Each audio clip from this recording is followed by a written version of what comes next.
आप सबका YouTube channel शिक्षा दृष्टि में हार्दिक स्वागत है। एक नए वीडियो के साथ मैं पुनः प्रस्तुत हुआ हूँ। आज हमारा सांख्य दर्शन के अंतर्गत टॉपिक है सत्कार्यवाद, जो सांख्य दर्शन का सबसे महत्वपूर्ण सिद्धांत है, सत्कार्यवाद। पिछले वीडियो में हमने सांख्य दर्शन के विषय में काफी चर्चा किया था। सांख्य दर्शन क्या है, कैसे सांख्य शब्द की उत्पत्ति हुई और प्रकृति और पुरुष का कैसे संबंध है, सृष्टि की कैसे उत्पत्ति होती है। थोड़ी सी चर्चा हम पिछले वीडियो पे करना चाहेंगे और उसके बाद हम चर्चा करेंगे सत्कार्यवाद क्या है यह सिद्धांत। हमने बताया था कि प्रकृति और पुरुष के संयोग से इस सृष्टि की रचना होती है। पुरुष जो कि चेतन स्वरूप होता है, प्रकाश पुंज है, और प्रकृति जो बिफोर क्रिएशन है, प्राकृति है, जो कोई वस्तु नहीं है, एक गुण है। ध्यान देना है, प्रकृति जो हमारे इर्द गिर्द है, जो हमको दिखाई दे रही है, पेड़ पौधे, पठार, पहाड़, नदियां, ये प्रकृति नहीं, बल्कि प्रकृति एक गुण है, कोई वस्तु नहीं है। वह गुण जड़ स्वरूप है, वह गुण सक्रिय रहते हुए भी बेकार अंधकार में पड़ी हुई होती है, जब तक पुरुष जो प्रकाश का पुंज है उसके ऊपर प्रकाश नहीं डालता है। जब पुरुष का प्रकाश प्रकृति पर पड़ जाता है तो वह पुरुष और प्रकृति से इस सृष्टि की रचना होती है। पुरुष लंगड़ा है, पुरुष लंगड़ा है। जैसे किसी जंगल में आग लग जाती है और कोई एक लंगड़ा है और कोई एक अंधा है। जो अंधा है वो देख नहीं सकता है, वो चल नहीं सकता है बिना किसी का रास्ता बताए, और जो लंगड़ा है वो तो वैसे भी चलने में असमर्थ है। लेकिन जब पुरुष का प्रकाश प्रकृति पर पड़ता है तो प्रकृति के इर्द गिर्द चारों तरफ हमने बताया कि वह घेरा डालकर उसको प्रकाशित करता है। जैसे जंगल में आग लगने पर लंगड़े के ऊपर वह पुरुष जो देख नहीं सकता, जो लंगड़ा स्वरूप है, वो चल नहीं सकता, वह बताएगा, पुरुष बताएगा, जो प्रकाश पुंज है, जो लंगड़ा है वह बताएगा, और जो अंधा है प्रकृति वह चलेगी। एक दूसरे की सहायता से आगे बढ़ते हैं और जंगल से बाहर निकल जाते हैं। ठीक वैसे ही प्रकृति अंधी है, लेकिन उस लंगड़े पुरुष की सहायता से इस सृष्टि की रचना करती है। उसके अंदर जो तीन गुण है, सत, रज और तम, जब प्रकाश पड़ता है तो उसमें हलचल होती है। हलचल होती है तो विभिन्न वस्तुएं, विभिन्न गुण जो हैं अंदर वो दिखाई पड़ने लगते हैं। तो इस प्रकार से प्रकृति और पुरुष के संयोग से महत का जन्म होता है। महत से अहंकार, अहंकार से तन्मात्राएं, तन्मात्राओं से इंद्रियां और महाभूत का जन्म होता है। हमने बताया कि कोई भी कार्य वो पहले कारण के रूप में होता है। जो प्रकृति है वह कारण है और उससे जो उत्पन्न होता है वह कार्य होता है। कार्य विकृति है और फिर अहंकार भी कार्य है और उसका कारण महत्व है, महत् बुद्धि। तन्मात्राएं कार्य हैं और उसका कारण अहंकार है। इंद्रियां और महाभूत ये दोनों कार्य हैं और तन्मात्राएं उसका कारण है। हमने बताया इस प्रकार से जो पुरुष है वो विलक्षण है, विलक्षण, जिसमें न कारण है न कार्य है, न प्रकृति है न विकृति है, ये विलक्षण है। प्रकृति केवल प्रकृति है और महत अहंकार तन्मात्राएं जो कार्य हैं, जिसको हम दूसरे रूप में विकृति प्रयोग करते हैं, यह विकृति महत अहंकार और तन्मात्राएं तीनों हैं। जो प्रकृति और विकृति दोनों हैं। परीक्षाओं में प्रश्न यहां से बार बार पूछा जाता है, भ्रमित होते हैं लोग। और उसके बाद विकृति केवल इंद्रियां और महाभूत है। इस प्रकार से हमने 11 इंद्रियां बताई थी, 5 महाभूत बताए थे, 11 5 16, 5 तन्मात्राएं बताए थे, 16 5 21, 1 अहंकार, 1 बुद्धि महत और 1 प्रकृति, 1 पुरुष। कुल मिला के 16 5 21, 22 23 24 25, कुल 25 तत्व बताए थे प्रकृति और पुरुष से संबंधित। अब बात आती है कि क्या है इसका सत्कार्यवाद, जिसकी चर्चा आज हम लोग करना है।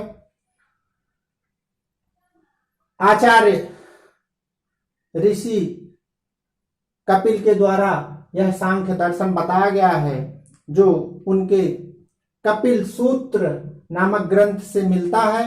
लेकिन आज जो हम लोग सांख्य दर्शन पढ़ते हैं, वह सांख्य दर्शन सांख्य कारिका के नाम से है, जिसके रचयिता प्रवर्तक प्रणेता ईश्वर कृष्ण है। हजारों वर्ष पूर्व की बात है। कपिल का सांख्य सूत्र मौजूद नहीं है। हम लोग सांख्य दर्शन सांख्य कारिका से पढ़ते हैं। इसके साथ आप ले सकते हैं। हम आगे बढ़ते हैं। सत्कार्यवाद क्या है, इसकी चर्चा हो जाए। सत्कार्यवाद सिद्धांत सांख्य दर्शन का प्रमुख सिद्धांत है, जिसके आधार पर यह सृष्टि की रचना होती है। सत्कार्यवाद बताता है कि कैसे सृष्टि की रचना होती है। सत्कार्यवाद पहले हम शाब्दिक रूप से समझ लेते हैं। सद और कार्य, ये दो शब्द मिलता है, सद और कार्य। सद का मतलब होता है अस्तित्व, जिसका अस्तित्व है, जिसका अस्तित्व है, ये सद है, सत्य है। एक्सिस्टेंस अंग्रेजी आती है।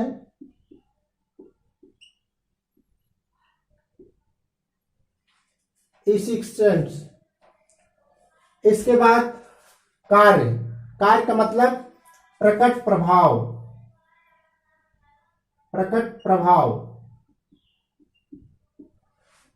इसकी इंग्लिश है द मैनिफेस्टेड इफेक्ट।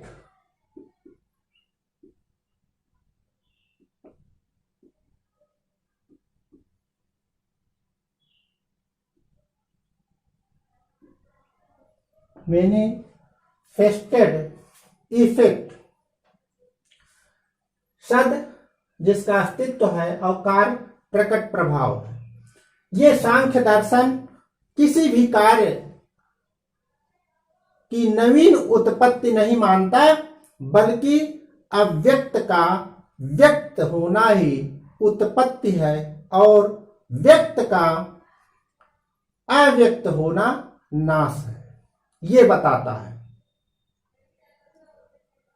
सत्कार्यवाद, अगर हम इसको और समझने का प्रयास करें तो विभिन्न नामों से भी जाना जाता है, ये भी ध्यान देना है। इसको हम विवर्तनवाद भी कहते हैं, विवर्तनवाद इस नाम से भी जाना जाता है। परिणामवाद, परिणामवाद और प्रसिद्ध है कार्य कारणवाद, कार्य कारणवाद या कार्य कारण सिद्धांत भी कहा जाता है। विवर्तनवाद, परिणामवाद और कार्य कारणवाद।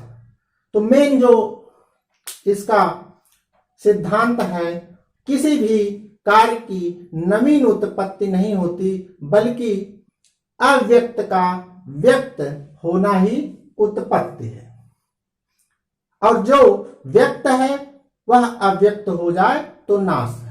उत्पत्ति के लिए, उत्पत्ति हेतु जो शब्द प्रयुक्त होता है वह है अभिव्यक्ति। अभिव्यक्ति या प्रयोग करना,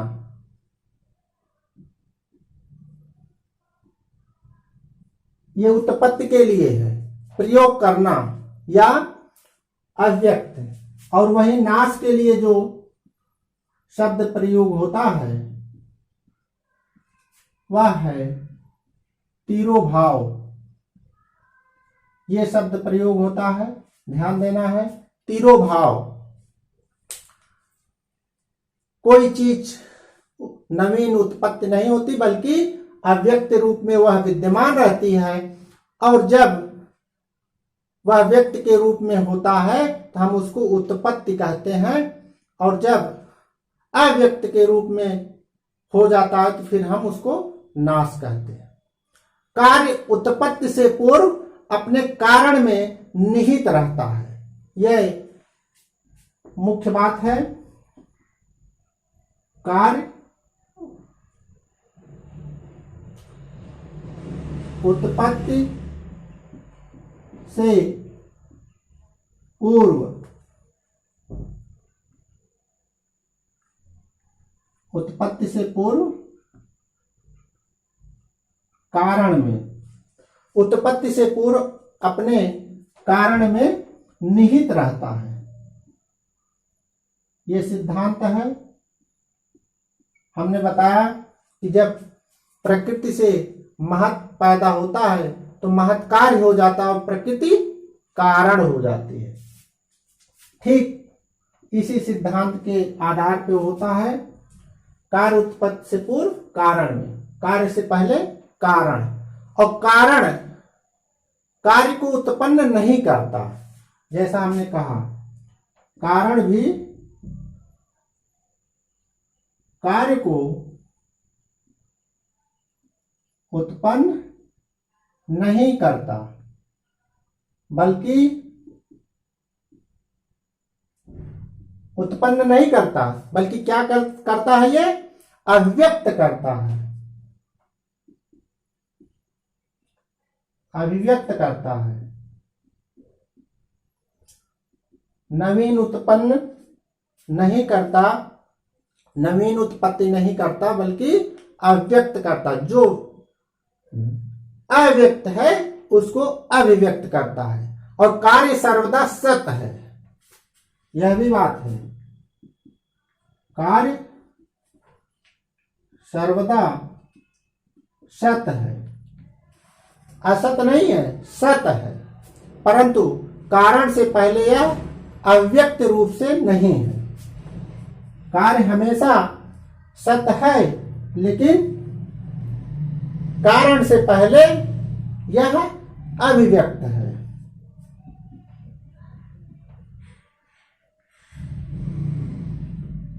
कारण से पहले अभिव्यक्ति रूप से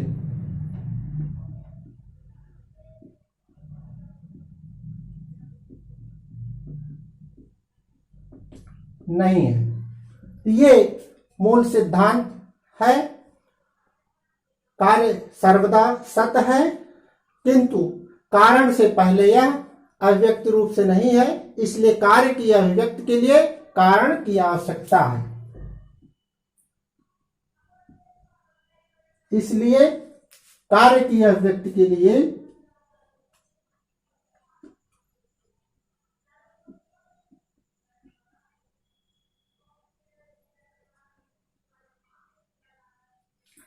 कारण की आवश्यकता है।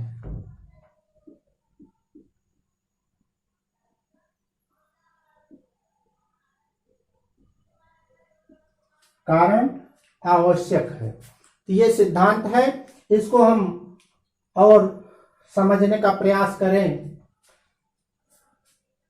तो हम देखते हैं उदाहरण के तौर पे। कार्य से पहले कारण होता है।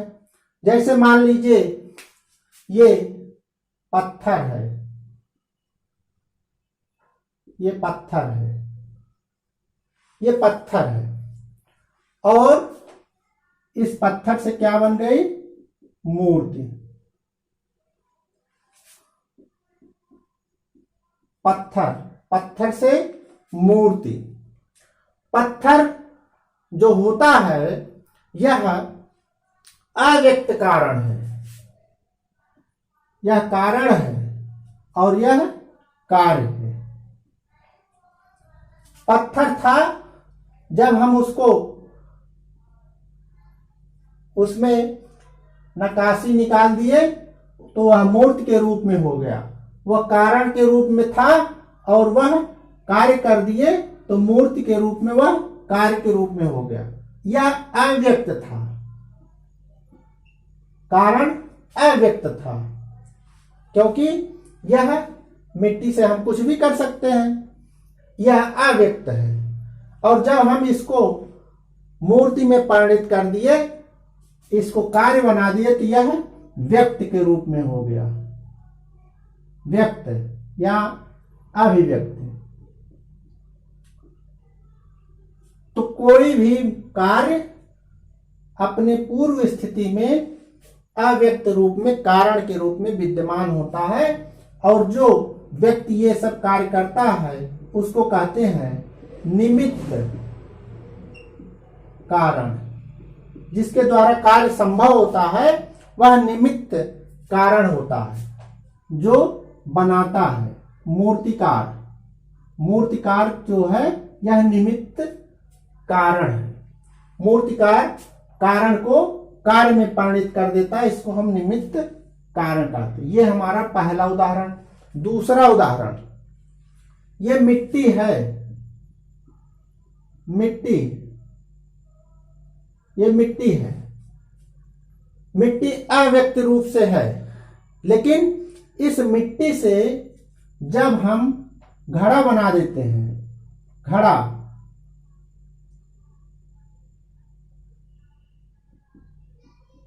घड़ा, जब ये घड़ा बन गया तो ये हमारा कार्य हो गया,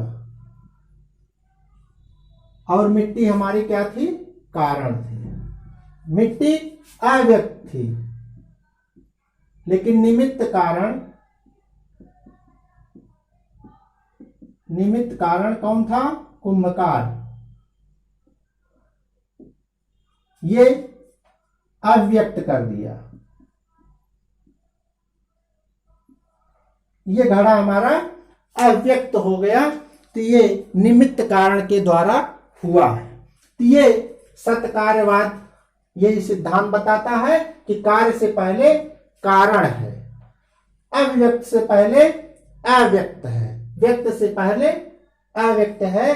निमित्त कारण की सहायता से हम कार्य या अव्यक्त करते हैं। कारण कार्य को उत्पन्न नहीं करता, बल्कि यह कारण इसको अव्यक्त करता है, अव्यक्त करता है। ये भी अव्यक्त करता है और कार्य से पहले कारण विद्यमान होता है। तो यही सांख्य दर्शन का सत्कार्यवाद है। इसको सिद्ध करने के लिए 5 तर्क, जिसको हम हेतु कहते हैं, सांख्य दर्शन 5 हेतु बताता है। और जब इस अव्यक्त रूप को बदलते हैं निमित्त कारण के द्वारा, अवस्था रूप बदल जाता है, अव्यक्त से व्यक्त के रूप में आ जाता है, तो हमारा प्रयोजन भी बदल जाता है। जो मिट्टी था वो घड़ा के रूप में, मिट्टी कई कामों में होती है, लेकिन जब उसका अव्यक्त रूप आता है तो प्रयोजन घड़ा हो गया। पत्थर हम किसी भी काम में ले ले, लेकिन जब मूर्त के रूप में हो गया तो उसका प्रयोजन बदल गया, उद्देश्य बदल जाता है। तो एक सिद्धांत का मूल विषय ये भी है कि अवस्था रूप बदलने से, अवस्था रूप बदलने से प्रयोजन बदल जाते हैं।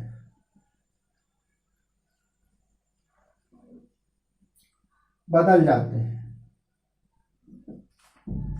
स्क्रीनशॉट आप ले सकते हैं। हम आगे बढ़ेंगे। 5 हेतु कौन कौन से हैं, 5 सिद्धांत कौन कौन से हैं।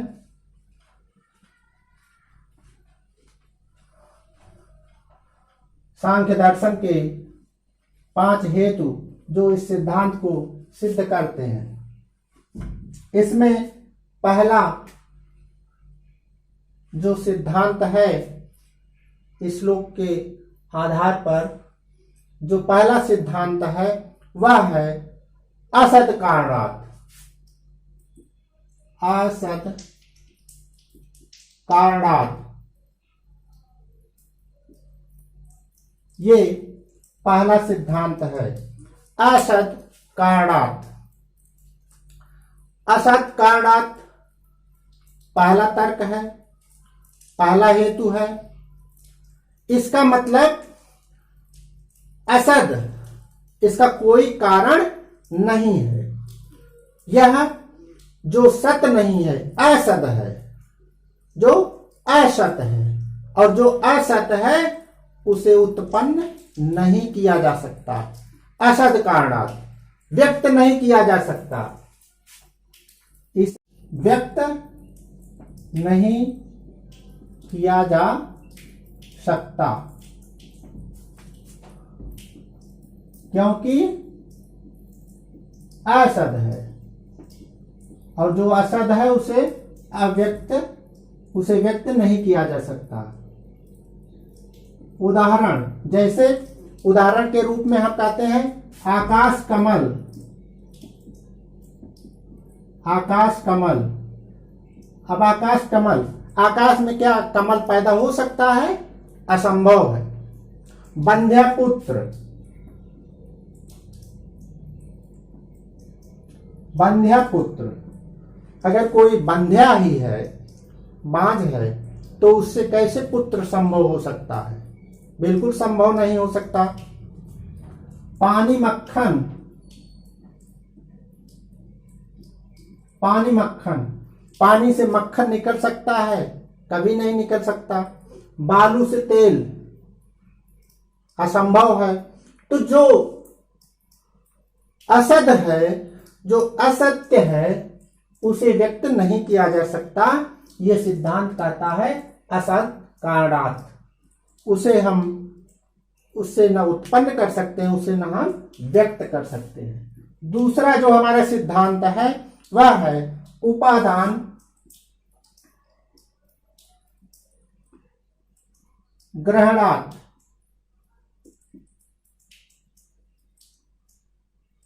उपादान ग्रहणात्, उपादान ग्रहणात् क्या कहता है?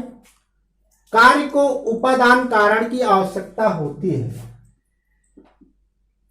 कार्य को उपादान कारण की आवश्यकता होती है। उदाहरण उदाहरण जैसे कपड़ा बनाने के लिए, कपड़ा बनाने हेतु धागा, तो ये धागा जो है ये उपादान है, ये उपादान है। कपड़ा बनाने के लिए धागे की आवश्यकता होती है। हम ऐसा कोई कार्य करते हैं जो किसी की सहायता से हो, कार्य को उपादान की आवश्यकता होती है, तो हमारा कपड़ा बनाने में जो धागा है यह उपादान है। यही उपादान ग्रहणार्थ है। जो तीसरा सिद्धांत है वह है सर्वसंभवा भवात्।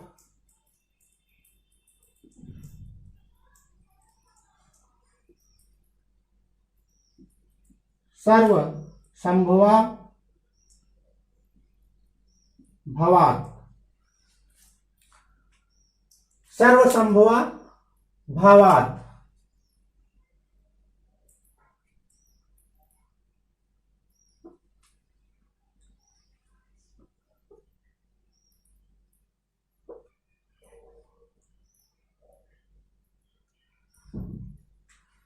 सर्वसंभव भावात् कहता है सभी कार्यों की उत्पत्ति सभी कारणों से नहीं हो सकती।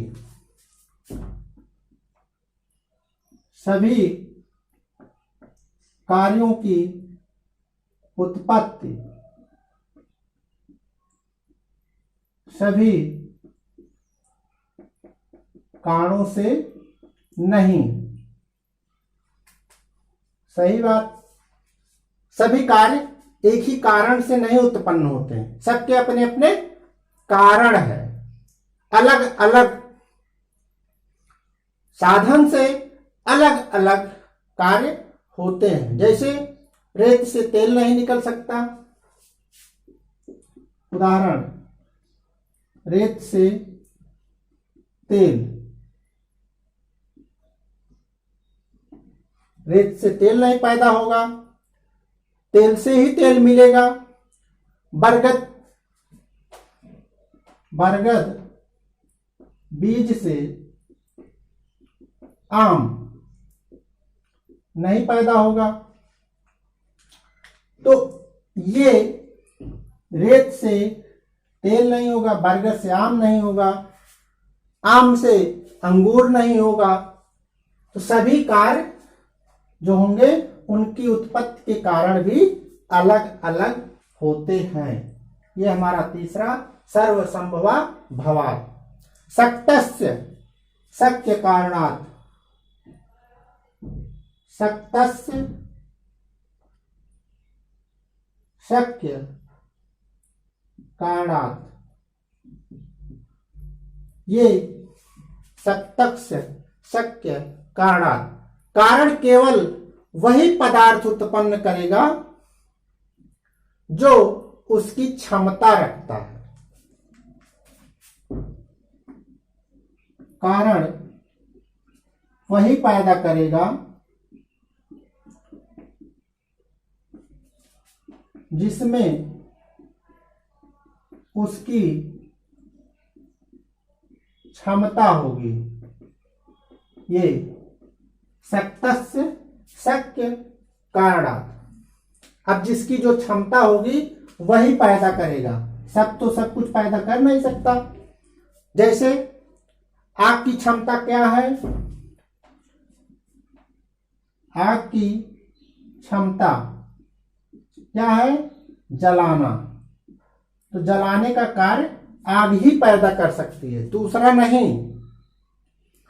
आग ही जला सकती है, सब नहीं जला सकते हैं। तो ये आग की क्षमता है, जिसमें जो क्षमता होगी वह वही कर सकता है। तो ये हमारा चौथा सिद्धांत शक्तस्य शक्य कारणात्। कारण भवात्, कारण भावात्, ये हमारा पांचवा सिद्धांत है। कार्य के कारण का स्वभाव लक्षण होता है। किसी भी कार्य में कारण का स्वभाव होता है, लक्षण होता है। कार्य में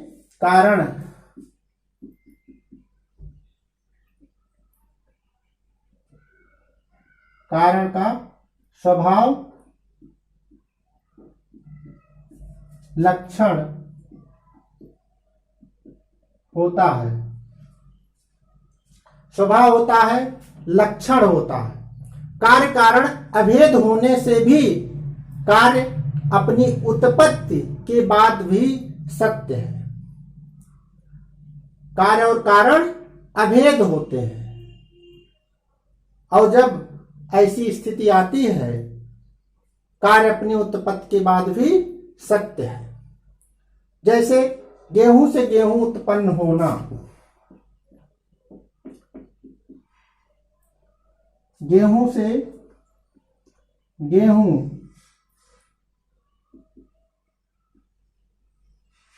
उत्पन्न होना। अब जो गेहूं का गुण होगा वह गेहूं में जाएगा। गेहूं से गेहूं पैदा होगा तो वह कार्य का जो लक्षण है कारण में, और कारण का जो लक्षण है वो कार्य में रहेगा। गेहूं का गुण गेहूं में रहेगा, जो उससे पैदा होगा, जो उत्पन्न होगा, जो अभिव्यक्त होगा, उसमें वो गुण रहेगा। गाय से गाय से जो गाय पैदा होगी उसका गुण उस गाय में होगा। मनुष्य से मनुष्य जो पैदा होगा उसका गुण मनुष्य में रहेगा। इसलिए हम कह सकते हैं कि कार्य कारण अभेद होने से भी कार्य अपनी उत्पत्ति के बाद भी सत्य है, और स्वभाव लक्षण कारण का कार्य में रहेगा। तो ये 5 हेतु हैं जो सांख्य दर्शन के सत्कार्य सिद्धांत को सिद्ध करते हैं। ये सत्कार्यवाद जो सांख्य दर्शन का सिद्धांत है, इसके 5 हेतु हैं। इसको सिद्ध करने के लिए 5 तर्क दिए गए हैं। असत कारणात् उपादान ग्रहणोत, सर्वसंभवा भावात्, सत्तस्य शक्य कारणात्, और कारण भवात्। ये 5 हेतु हैं जिसपे से प्रश्न परीक्षाओं में बनते हैं।